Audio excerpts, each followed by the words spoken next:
மனிதர்களின் விண்வெளி பயணம் என்பது கடந்த நூற்றாண்டிலிருந்தே தொடங்கிவிட்டது. தற்போது தொழில்நுட்பம் வெகுவாக வளர்ந்துவிட்ட காலகட்டத்திலேயே சுனிதா வில்லியம்ஸ் மற்றும் புட்ச் வில்மோர் ஆகியோர் விண்வெளியில் சிக்கிக் கொண்டிருக்கின்றார்கள். இந்த நிலையில் கடந்த காலங்களில் விண்வெளி வீரர்களின் நிலை எப்படி இருக்கும் என்று சிந்தித்து பாருங்கள்.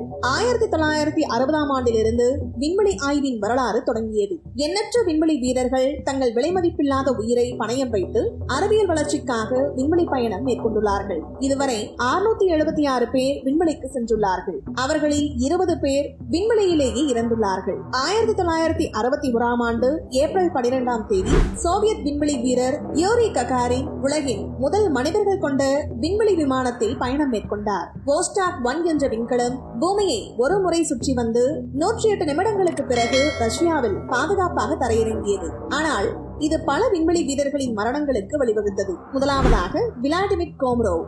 ஏப்ரல் 23, 1967ஆம் ஆண்டு சோயிஸ் 1 விண்கல பயணத்தின் போது விண்வெளியில் இறந்த முதல் விண்வெளி வீரர் விளாடிமிர் ஆவார். சோவியத் விண்வெளி வீரரும் ஒரு விண்வெளி பொறியாளருமான இவர் அந்த விண்கலத்தில் இருந்து பாராசூட்டில் பழுது ஏற்பட்டதால் ஒரு மோசமான விபத்தில் இறந்தார். சோயிஸ் 1 உள்ள 2 சோலார் பேனல்கள் வரிசைப்படுத்த தவறியதால் அதில் மின் பற்றாக்குறையை ஏற்படுத்தியது. அவர் பூமிக்கு திரும்பிய போது அந்த விண்கலத்தில் உள்ள பாராசூட் வேலை செய்யாததால் அவர் வெளியே வர முடியவில்லை. இதனால் விண்கலம் வினாடிக்கு 50 மீட்டர் வேகத்தில் தரையில் மோதியது. இந்த மோசமான விபத்தால் கோமரோவ் இறந்து போனார்.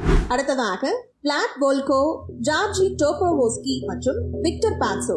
மிகப்பெரிய சாதனையாளராக வரவேண்டிய இந்த 3 விஞ்ஞானிகளும் எதிர்பாராத விதமாக இறந்து போனார்கள். 1971ஆம் ஆண்டு இந்த விண்வெளி வீரர்கள் தங்கள் பணியை வெற்றிகரமாக செய்து 3 வாரங்கள் விண்வெளியில் கழித்தார்கள். ஒரு நீண்ட கால எடையற்ற தன்மையை மனித உடல் எவ்வாறு எதிர்கொள்கிறது என்பது குறித்த சோதனைகளை மேற்கொண்ட பிறகு இவர்கள் பூமிக்கு திரும்பினார்கள். ஜூன் 29, 1971ஆம் ஆண்டு இந்த 3 விண்வெளி வீரர்களும் சோயிஸ் 11 விண்கலத்தில் பூமிக்கு திரும்பினார்கள். அவர்கள் பூமிக்கு பாதுகாப்பாக திரும்பிவிட்டார்கள் என்று தோன்றினாலும் கஜகஸ்தானில் அவர்கள் தரையிறங்கிய போது அவர்கள் இறந்து கிடந்தார்கள். விண்கலத்தின் ஒரு வால்வு தவறாக வேலை செய்து அது வெடித்துள்ளது.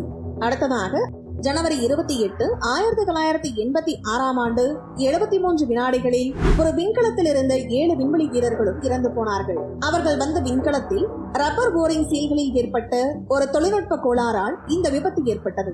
இதனால் அவர்கள் பூமிக்கு திரும்பும் போது அட்லாண்டிக் பெருங்கடலில் இருந்து 46,000 அடி உயரத்தில் இந்த விண்கலம் சிதைந்து விபத்துக்குள்ளானது.